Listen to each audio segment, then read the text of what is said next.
Assalamualaikum pemirsa indahnya Ramadan. Layar televisi kini mulai dipenuhi dengan berita-berita yang mengabarkan kegiatan warga yang bepergian ke kampung halamannya. Pemesanan tiket kendaraan umum sudah dilakukan jauh-jauh hari. Tak heran jika bandara, terminal bus, stasiun kereta api, pelabuhan laut, jalan tol dipadati oleh para pemudik. Tas besar hingga kardus jadi barang bawaan yang jamak dilihat bagi mereka yang mudik. Salah satu isi tas dan kardus itu adalah oleh-oleh yang hendak dibagikan ke saudara dan handai tolan di kampung halaman. Kadang oleh-oleh menjadi media untuk berbagi rasa syukur, juga menunjukkan bahwa selama di perantauan, pemudik tersebut telah meraih kesuksesan. Selain makanan, pakaian atau cenderamata lain sebagai oleh-oleh buah kesuksesan, tak sedikit pula para pemudik membeli atau sekedar menyewa kendaraan terbaru untuk dibawa ke kampung halaman. Dari fenomena tersebut kemudian muncul pertanyaan, apakah esensi mudik ini untuk bersilaturahmi atau adu gengsi? Nah, inilah yang akan dibahas dengan para narasumber di Indahnya Ramadan kali ini. Assalamualaikum warahmatullahi wabarakatuh, pemirsa Indahnya Ramadan TV One dimanapun Anda berada. Senang sekali kembali kita bisa bertemu bersama dengan guru-guru kita juga sudah hadir di studio. Ada Gusan, Assalamualaikum Gusan. Waalaikumsalam. Ustadz Azhari Nasution, Assalamualaikum. Waalaikumsalam. Dan Kiai Sumarno Syafi'i, Assalamualaikum Kiai. Waalaikumsalam warahmatullahi wabarakatuh. Dan juga bersama saya Hilbram Dunar, di mana tadi sama-sama kita menyaksikan tayangan tentang mudik, persiapan mudik. Semua orang sudah pikirannya untuk mudik. Ustadz Azhari juga sudah siap-siap untuk mudik. Udah pesen tiket, bro. Udah pesen tiket. Nah, ketika kita bicara mengenai mudik yang intinya adalah kembali ke kampung halaman, bersilaturahmi kepada saudara-saudara, kepada orang tua, minta maaf, sungkem. Tapi di sisi lain kadang-kadang orang mudik pun membawa misi-misi tertentu. Misalnya ingin memamerkan sesuatu, menunjukkan yang baru-baru, memperlihatkan kesuksesan. Kalau hal seperti itu terjadi, bagaimana nih melihatnya? Silakan, Kiai. Masya Allah. Ini tema tahunan. Iya. Yang setiap kali terjadi di tengah-tengah masyarakat kita. Tapi kita ambil positif thinkingnya saja. Yang pertama, tujuan orientasi mudik, niatnya utama adalah silaturahmi. Betul. Mulia nggak? Mulia. Bagus. Tapi di balik kemuliaan itu, setan nempel di dalam hati kita. Ketika udah bertemu dengan keluarga, saudara, orang kampung halaman, pasti ada setiap manusia ingin memperlihatkan dan ingin dilihatkan. Nah, ketika ada niat itu, mestinya apa yang harus kita lakukan? Buru-buru istighfar. Supaya jangan terus terbawa dan terjebak. Akibatnya apa nanti? Jadi pamer kita. Setelah pamer jadi gengsi.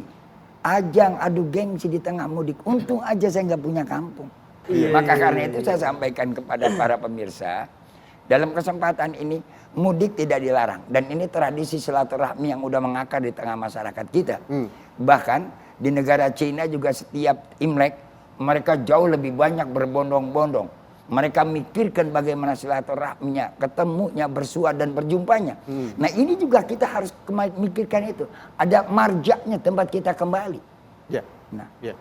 di situ kita membangun rasa apa? Bukan sekedar rasa kerinduan, rasa kekangenan, tapi membangkitkan gairah, rasa sense of belongingnya, rasa memiliki akan ada. Itu satu. Tapi jangan juga tadi disisipi, pengen diperlihatkan dan memperlihatkan. Jauhkan hal yang demikian. Sebab kebaikan, di mana ada kebaikan, pasti di situ ada kejahatan. Di mana ada yang namanya positif, di situ ada negatif. Tergantung bagaimana kita bisa memegangnya dan bisa memilihnya. Gusan, Ya. yang biasa didatangi mudik nih ke tempatnya Gusan. Jadi konsepnya kan man kana yu'minu billahi wal yaumil akhir falyasil rahimah. Intinya di situ. Intinya adalah silaturahim dan menjadi bagian untuk menunjukkan bahwa kita ini orang yang beriman kepada Allah SWT. Maka penting kita bersilaturahim. Permasalahannya di sini adalah ketika kembangannya ketika kita silaturahim ini kan macam-macam. Ada motivasi yang lain, ada sesuatu yang mungkin harus kita tampakkan kepada yang lain. Nah, ini yang harus kita diskusikan kecil-kecil tapi santai karena memang Sombong itu kan, orang memandang sombong itu bisa jadi karena orang yang memandang itu tidak mampu seperti apa yang dilakukan orang lain. Oh Ya iya, kan? iya. Nah, iya. maka sebaiknya caranya untuk melihat orang sombong, ya nggak usah dilihat. Ya nggak usah dilihat dan nggak usah dibahas. Iya. Karena orang sombong targetnya apa? Untuk dibahas. Iya, biar Iya kan? diomongin. Untuk diomongin. Iya, iya. Maka untuk tidak mencapai target itu, ya kita nggak usah bahas. Hmm. Itu dalam rangka mentreatment kita kepada mereka, orang-orang yang ingin berpamer kepada yang lainnya. Iya, Dan oke. itu menjadi penyakit sosial yang memang dimanapun saja berada, bukan hanya pas lebaran ya. Dan fenomena ini terjadi dimanapun dan kapanpun. Nah, karena memang pergerakan orang dari titik ke tempat yang lain, dan juga perjumpaan yang sangat masif seperti ini, maka momentum yang pas untuk melakukan itu biasanya pada saat lebaran itu sendiri. Iya. Gitu. Jadi kalau ada yang datang-datang sepertinya ingin pamer, ya biarin aja. Ya biarin aja, Nggak nggak usah apa-apa. dilihat. Nggak usah dilihat. Nggak usah diomongin. Nggak usah diomongin. Oke. Karena kalau kita ngomongin dosanya dua. Satu, dosa ngomongin orang. Iya. Yang kedua, kita tidak bisa menjaga hati kita sendiri. Iya. Berarti kan iya. lama-lama hati kita hasut dan yang rugi kita sendiri. Rugi kita sendiri. Yang rugi kita sendiri, nggak usah dibahas. Iya, oke. Gimana, Ustaz? Salah tafsir terhadap tradisi mudik. Kenapa terjadi salah tafsir? Mudik yang seharusnya menjadi tradisi yang baik, lalu kemudian menjadi ajang flexing, ajang pamer, ajang sombong dan seterusnya. Kenapa bisa jadi salah tafsir? Karena mungkin kita tidak tahu historisnya, kenapa tradisi ini ada. Saya kira penting bagi kita untuk tahu kenapa harus ada mudik. Ternyata behind the scene dari tradisi ini, Mas Hilbram, atau asbabun nuzulnya, karena orang memaknai Ramadan sebagai upaya kita kembali, kata kuncinya kembali pada titik fitrah. Ya. Kembali mengenal diri, kembali pada titik fitrah. Titik nol ya. Dari nol. Ya. Dan puncaknya ada di Syawal. Lalu kemudian datanglah tradisi mudik yang bukan hanya kembali pada titik ruhani, tapi melengkapi. Gak enak nih kalau cuma ruhani yang kembali, fisik juga perlu kembali ke kampung halaman. Betul. Mengenal tempat di mana dia berpijak, dilahirkan dan seterusnya, maka orang kembali ke kampung halaman. Orang kalau tahu tentang bagaimana tujuan mulia dari tradisi ini, mungkin tidak akan terjadi flexing. Oke. Gusan, tapi di sisi lain, tadi kan Gusan bilang nggak usah dilihat. Ada orang yang tujuannya mudik itu sebenarnya bukan ingin pamer, tapi ingin memperlihatkan keberhasilan. Mungkin nunjukin ke orang tua, nih orang tua saya sudah berhasil, saya sudah bisa beli motor atau Ada saya bisa beli achievement mobil. ya, ada. Iya, atau nih keluarga saya sudah berhasil bisa beli baju baru, pakai baju yang seragam gitu misalnya. Itu kan bukan maksudnya sombong, tapi untuk menunjukkan bahwa dia sudah berhasil kepada orang tuanya. Ya. Bagaimana tuh, Gus? Ya, makanya hal-hal seperti ini kan multi tafsir dan juga multi tujuan. Maka yang paling bisa kita lakukan adalah husnudon saja kepada orang. Berprasangka baik. Berprasangka baik saja kepada orang. Ketika ada orang yang ingin menunjukkan sesuatu, jangan-jangan dia sedang memotivasi kita. Ya kan? Dan fakta di lapangan memang membuktikan banyak orang yang masih seperti itu. Kalau misalnya ada orang yang ingin menunjukkan prestasinya, keberhasilannya kepada orang tuanya, ya alhamdulillah. Mudah-mudahan itu bisa menjadi motivasi bagi yang lain, keluarga yang lain, agar ini bisa semuanya makmur semuanya. Ya, oke. Kiai, bagaimana Kiai? Kalau niatnya ingin memberikan kebahagiaan, idkhalus surur fi qalbil mu'min, memberikan kesenangan hati di dalam hati orang yang beriman, itu luar biasa. Besar. Karena memberikan kesenangan, apalagi memberikan senang hati orang tuanya, Masya Allah. Ya. Ridallah fi ridal walidain wa sukhtallah fi sukhtil walidain. Sebab ridhonya Allah tergantung bagaimana ridhonya kedua orang tua kita. Murkanya Allah pun tergantung bagaimana murkanya kedua orang tua kita. Orang tua kita lihat kita kerja, kita ada perantau berhasil. Ya, pulang dia lihat ada hasilnya, kita bawa ini, dia senang. Masya Allah, jadi doa buat kita. Senangnya, senyumnya orang tua kita itu doa buat kita. Ya. Bukan berarti tujuan kita memamerkan kepada orang. Dengan niat tadi saya ingin menunjukkan keberhasilan saya, memberikan kebahagiaan kepada ibu, bapak dan keluarga saya. Itu namanya idkhalus surur. Memberikan kebahagiaan ke dalam hati orang yang beriman, apalagi pada keluarga. Masya Allah, luar biasa saya katakan. Adapun orang lain menilainya tadi lain, pandangannya nggak usah dipikirin. Yang penting kita jaga niat kita. Saya bukan untuk memamerkan kepada orang lain, kepada siapapun. Saya ingin memberikan kegembiraan kepada orang tua dan keluarga. Kalau itu yang dilakukan, itu yang dikerjakan, termasuk idkhalus surur, memberikan kegembiraan kepada orang tua, apalagi sama mukmin, insya Allah akan mendapat pahala yang besar. Ya. Ustadz, ya, tujuannya ingin menyenangkan orang tua, tapi di sisi lain malah terlihat seperti orang yang mau pamer. Ya, lagi-lagi hati itu, niat itu sesuatu yang abstrak. Dia sifatnya di qalbu. Adapun kalau itu terlihat pamer, ya orang boleh saja kasih komentar kepada kita. Yang penting kita membenahi hati. Ya. Bahwa niat kita bukan pamer. Betul. Niat kita itu nyenengin orang tua. Kalau orang tua senang, Allah senang. Ya. Sederhana sekali. Ya, ya. Adapun kalau orang menafsirkannya beda, ya mungkin si penafsirnya yang salah menafsirkan. Gitu loh. Salah sendiri. Ya. Maka kita juga jangan gampang menafsirkan. Ya. Kita lihat zahirnya aja, kata para ulama mengajarkan kepada kita, lihat aja yang zahirnya. Soal batinnya, soal niatnya, jeroannya, Allah yang punya prioritas, prerogatif. Ya. Kita lihat, Allah. Selagi terlihat baik, udah dia orang baik. Okay. Bahkan kata Imam Al-Ghazali. Apa kata Imam Al-Ghazali akan dibahas sebentar lagi, jangan kemana-mana.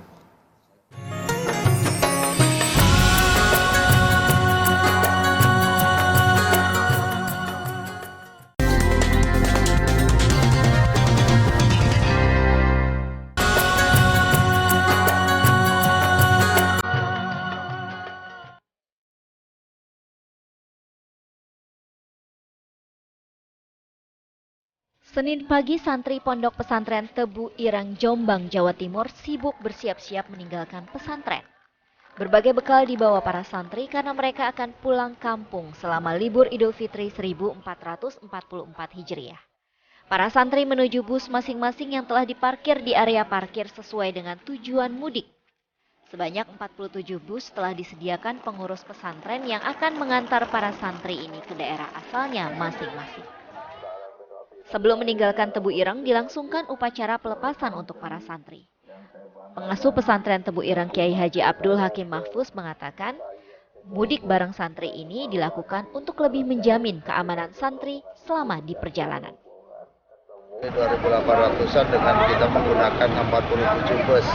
Jadi pada pagi hari ini nanti kembali mereka tanggal 5 Mei kembali lagi ke sini. Dan kami berpesan kepada mereka bahwa mereka itu santri Tebu Ireng. Di rumah pun juga harus bersikap sebagai santri. Nantinya para santri diwajibkan untuk kembali ke pesantren Tebu Ireng pada tanggal 5 Mei 2023 mendatang. Santri yang mengikuti mudik bareng hanyalah santri yang berasal dari daerah yang terjangkau perjalanan darat. Sementara untuk santri asal Kalimantan dan Indonesia bagian timur lainnya menggunakan pesawat terbang. Dari Jombang, Jawa Timur, Umar Sanusi, TV One mengabarkan. Kalau kita saksikan tayangan tadi bagaimana kesibukan mereka-mereka yang sudah siap untuk melakukan mudik ya atau bahkan sudah mulai mudik, termasuk juga Anda mungkin yang sambil santap sahur sudah mulai memikirkan nanti akan kemana, lewat mana, mampir di mana, makan apa, buka di mana. Boleh-boleh saja, silakan saja. Mudik memang tradisi yang baik, tapi kalau beralasan demi gengsi, nah itu menjadi cerita yang lain lagi. Silakan dilanjutkan Ustaz. Ya, tadi saya pengen sampaikan tuh Mas Hilbram. Iya. Yang penting niat kita baik, nyenangin orang tua semampu kita, tidak memaksakan, bukan karena gengsi dan lain-lain. Tapi kalau dikomentarin orang kita flexing dan seterusnya, yaitu ya orang bebas karena orang punya mulut dan lisannya masing-masing. Ya. Tetapi kita juga punya telinga dan kolbu yang kita berhak mengkondisikannya. Oh saya husnuzon sajalah sama orang. Jadi sampai Imam Al-Ghazali mengajarkan kita jangan buru-buru kasih komentar dan ngejudge orang. Kata Imam Al-Ghazali, kalau kamu mencium bau mulut orang lain, bau mulutnya bau anggur, jangan buru-buru menjudge kalau dia sedang atau baru selesai minum khamar, minum minuman keras. Jangan. Boleh jadi kata Imam Al-Ghazali, dia baru kumur-kumur doang, habis itu dia buang. Matmadhah. Dia kumur-kumur, dia buang. Bukan dia minum. Kamu baru boleh menjudge dia peminum khamar kalau dia betul-betul kamu lihat dengan mata fisik kamu sedang minum khamar dan menelannya. Sampai segitunya ulama mengajarkan kita agar tidak buru-buru memberi komentar. Sekarang kan zamannya medsos nih. Betul. Orang buru-buru nge-share Iya, komentar, buat status Heeh. tanpa kemudian memikir komentarnya benar atau tidak. Betul, betul. Orang susah membedakan antara free of speech atau hate speech. Ini mana nih? Iya, iya. Saking bebasnya kita bermedia sosial. Ya, oke, baik, terima kasih. Saya ingin ke Gusan. Ini sesuai dengan topik, kembali lagi ke topik ya, kembali Gus ya. topik, ya. Nasihat Mudik Bang ini Kamal. demi silaturahmi atau demi gengsi. Ada orang yang mengatasnamakan gengsi itu sebagai apresiasi diri. Misalnya dia sudah bekerja keras, dapat rezeki, maka dia beli perhiasan. Dipakailah perhiasan pada saat mudik. Itu tujuannya bukan untuk sombong, tapi mengapresiasikan dirinya sendiri. Kalau seperti itu bagaimana? Ya, jadi kita ini topik pembicaraan kita ini seperti dua mata pedang yang tergantung siapa yang mendengarkan. Ya. Contohnya kepada orang yang pelaku si pemudik yang diindikasikan melakukan seperti itu, maka uswah yang harus kita berikan kepada dia adalah tolong jaga hati, jaga perasaan orang lain. Ya. Tapi kepada orang yang selama ini belum mampu dan hanya melihat saja orang seperti itu, tolong silakan husnudon. Nah, tetapi kalau ini dibalik, Iya. lain lagi ceritanya. Jadi kan, ketika kita sudah flexing dalam tanda kutip, Iya. memaksa orang lain untuk husnudon sama kita, boleh kamu tuh berbuat apa namanya Iya, perasaan iya. baik pada saya, Iya, gitu iya, gini iya. kan. Nah, begitu juga dengan dibalik dengan seperti ini. Iya. Boleh kamu jaga hati saya. Gitu. Iya, jangan Nah, pamer-pamer. Jangan pamer-pamer, Iya. boleh jaga hati dan sebagainya. Nah, maka ini permasalahan sosial itu tidak mudah, gitu kan. Maka yang paling baik adalah kita tata diri kita lah. Jangan sampai apapun hal yang baik itu tidak selalu harus kita lakukan. Ya kan? Tidak semua yang dilarang Iya. itu boleh kita lakukan. Nah, Iya. nanti itu mungkin motivasinya lebih ke sana. Nah, gitu. menyambung dari apa yang dikatakan Gusan, Ustadz, Ya. menjaga perasaan orang lain. Tadi Gusan juga sempat mengatakan ya, ada yang atau Kiai tadi, ada yang justru tidak mau mudik karena, Saya tadi. Nah. ya Gusan ya, tidak mau mudik karena minder. Yang lain udah pakai motor, saya naik bis misalnya. Yang lain sudah pakai apalah dengan baju baru, saya tidak. Jadi justru dia khawatir bertemu dengan teman-teman, rekan-rekan, saudara-saudaranya pada saat mudik. Akhirnya dia memutuskan untuk tidak. Terputuslah tali silaturahmi secara langsung. Bagaimana? Kalau dia merasa tidak nyaman karena ada orang-orang yang memamerkan harta dan seterusnya, sementara dia belum mampu beli ini dan beli itu, ya jangan-jangan nih, jangan-jangan kitanya yang berprasangka buruk, belum berprasangka baik. Mungkin orang yang Kita yang tidak mampu ya? yang tidak mampu ini yang berprasangka buruk kepada yang sudah mampu. Bagaimana itu jangan dijadikan stresor, tapi dijadikan penyemangat. Teman saya sudah punya mobil, alhamdulillah berkembang, makin sukses. Insya Allah kalau sama-sama perantau, dia perantau, saya perantau, harusnya saya juga bisa. Dengan itu kita makin bersyukur. Jangan sampai cuma gara-gara ngelihat pencapaian orang kita jadi nggak mudik dan putus silaturahim.